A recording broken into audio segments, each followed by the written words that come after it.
What's up, guys? Today I want to talk about why your gym sucks. Okay, well maybe your gym doesn't suck, but here are some red flags to look out for when you're choosing a gym or assessing your own. The first thing to look out for is if your instruction contains sequences and not systems. Sequences are long combinations of techniques uninterrupted by resistance. These things look pretty when you practice them, but when you try to use them live, they fail. And the reason is, jiu-jitsu is dynamic. You have to be able to adapt with the change as it happens. This means you need to understand the mechanics, but you also need to understand the triggers, why and when to do a move. So let's say you're working a triangle choke from guard. What bit of resistance could your opponent provide that would force you to move to an armbar? What could they do that would make you go back? These are your triggers. They're just as important as any mechanical nuance. Now, a system is just organizing these triggers and techniques into a cohesive network. The way I like to do this is by asking, what are the 3 most common defenses to my technique? These become your primary triggers, and if you find counters to them, you can start to systemize. A great example would be something like a gift wrap from mount. As I get the gift wrap, my opponent has some options. One of the most common ones is to turn away. As he turns away, he gives up his back, so I take the back. If my opponent stays flat, it's going to be difficult to expose their back. So instead, I can lace an arm triangle. If they free the arm from the gift wrap, typically I have enough separation to go for my armbar. This is a mini system. Your instruction should be covering systems like this, instead of long strings of unusable technique. The next thing to look out for in your gym is that the techniques are out of date. The most common example of this is a gym that just does not teach leg locks. Leg locks are a foundational part of modern jiu-jitsu. They're extremely effective. If you don't believe me, check out the submission statistics for the last ADCC. Not only are they super effective, but they also capture the heart of jiu-jitsu. They're one of the best ways for smaller people to use leverage to submit larger, stronger opponents. Now, a super common criticism of teaching leg locks is that they're too dangerous to practice. I think this is absolute garbage. Like anything else, they're only dangerous insofar as you don't understand them. If you don't understand leg entanglements and you find yourself in a tricky situation, this is the most dangerous state to be in. You're gonna end up turning the wrong way and hurting yourself. Likewise, if you get your hands on a leg-based submission and you don't understand the mechanics, you're gonna end up hurting someone else. The only solution to this is understanding. At our gym, we teach leg locks at white belt. Because they're exposed to them early, the students understand the dangers and they apply them carefully. This is the way to go. Part of your coach's job is to study these new techniques and deliver them. They don't have to be perfect, not everyone has to be an expert, but they need to expose you to what's out there. This brings me to my next point. Your coaches are closed-minded. If your coach refuses to learn new techniques, the curriculum will stagnate and leave students to their own devices when it comes to the new stuff. Now, some students are academically inclined and they have the time to study on their own, but I've seen plenty of coaches discourage exploration. A student comes in looking to practice a technique they saw online and they catch flack for it in class. Some coaches want to appear like they know all of jiu-jitsu, and when a student comes in with something new, it disturbs their image. This inevitably creates an echo chamber, and the coach's weaknesses become the weaknesses of the whole room. Then, when a visitor comes in and runs through the whole room with a new technique, everyone's confused. This echo chamber hurts everyone from white to black belt. Not only does the discouragement create an echo chamber, it also kills the curiosity and the fun of jiu-jitsu. Part of why we're all here is to explore the different pathways and make them our own. Don't take that away from people. Instead, coaches should be encouraging exploration. Sure, they have authority and the experience to know if a technique should work or not. But as a coach, I've been surprised many times on techniques I thought would never work. Now they're part of my game. So it's important that you let your students explore and that you keep your eye out for cool new stuff. The next thing to look out for is a terrible class structure. It starts with the warm-ups. If you're spending 15 minutes of class time practicing a movement that's unrelated to class or maybe even unrelated to jiu-jitsu, you're wasting your time. Warm-ups should be focused and encourage skill development. This might look like a flow roll or maybe practicing a movement that's about to be used in the lesson. Now, right after warm-ups, most gyms jump right into static drilling. This is fine. Just make sure that the static drilling is done at a pace that keeps you warm. There's no point warming up if you're gonna get cold again. Now, here's the biggest problem. Most gyms jump right from static drilling to live rolls. They don't do any targeted positional or situational training. This means there's no time to integrate new skills through gradual resistance. Just look at this from the perspective of a newer white belt. They just spent 45 minutes drilling 3 techniques from mount. Now they're about to go roll with a blue belt who's never gonna let them get to mount.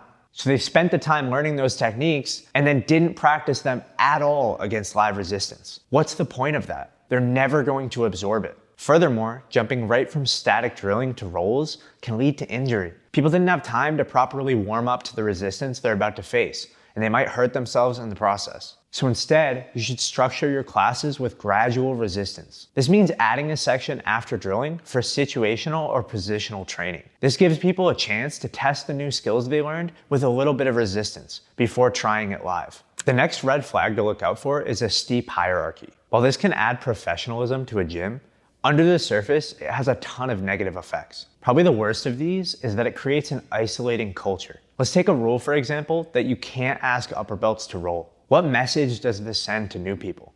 It tells them that you're not worth my time. It basically says, go over there and play with those white belts. I don't want to deal with you. This creates clickiness, which is not good for the culture. Another element of a steep hierarchy is withholding techniques.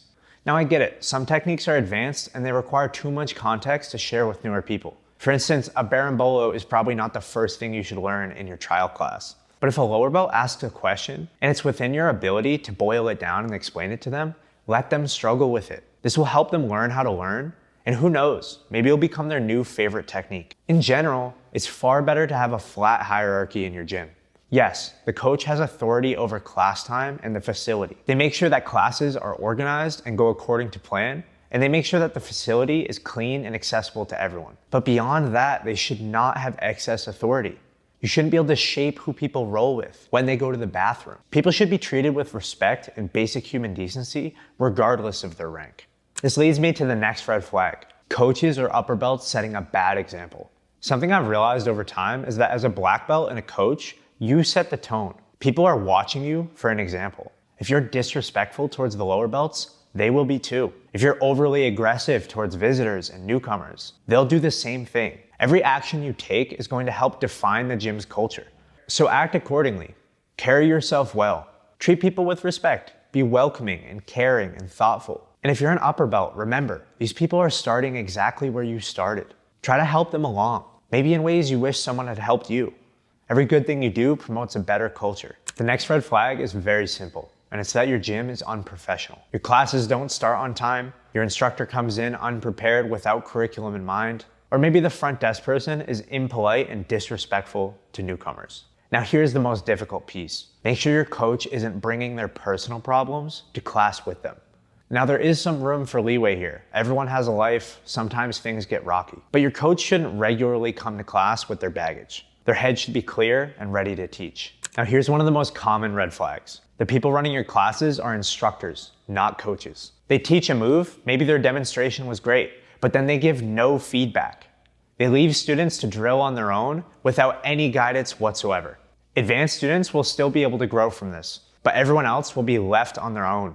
More advanced students will pull ahead and leave the less experienced students to fall behind. Instead, your teacher should be a coach. They should walk around and provide individual feedback to solve your particular problems. Drilling should be interactive. It should help solve problems as they arise.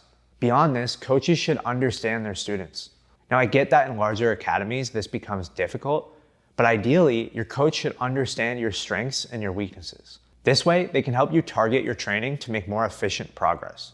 It also allows them to watch the entire room to see if there's any holes in the curriculum. If everyone is developing a particular weakness, it's time to fill it in.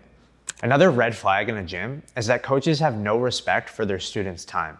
Now, one way this shows itself is through punishments for being late to class. Not everyone's schedule perfectly aligns to the gym schedule. And so if they want to train consistently, sometimes that means being late to class. Now, I understand that students arriving late to class can often create an interruption, but this can be easily fixed by setting the expectation of arriving quietly and being respectful. Now, it's important to say that students who arrive late shouldn't expect to get the full lesson. I've had this happen quite a bit. Students come in late, totally fine, but they expect me to rehash everything I've taught. That will definitely interrupt class and it'll hurt other people who need your attention. So just set the expectation that if you arrive late, you're not getting a lesson summary. You're gonna have to pick it up on the go. That's fine. Another way coaches disrespect their students' time is with long, drawn-out monologues. People are here for jujitsu and to socialize with their friends. I'm sorry, but they don't care about your thoughts on life and philosophy. Now, I understand that jiu-jitsu carries with it a deeper meaning for a lot of people. It helps them live a better life. It helps them become who they want to be. But you can't just assume that everyone wants to hear what you have to say on these topics. Save it for after class, when people who don't want to hear it can leave. Another component that makes for a bad gym is a terrible self-defense curriculum. Now, I could talk about this for an hour, turn it into a McDojo life breakdown, but I really just want to make one point. If you're in a jiu-jitsu gym that only grapples, you do not know self-defense and you do not know how to fight. I've seen quite a few BJJ practitioners with a pretty delusional perspective on this. If you train at a gym that never grapples with strikes, your jiu-jitsu does not mean you know how to fight.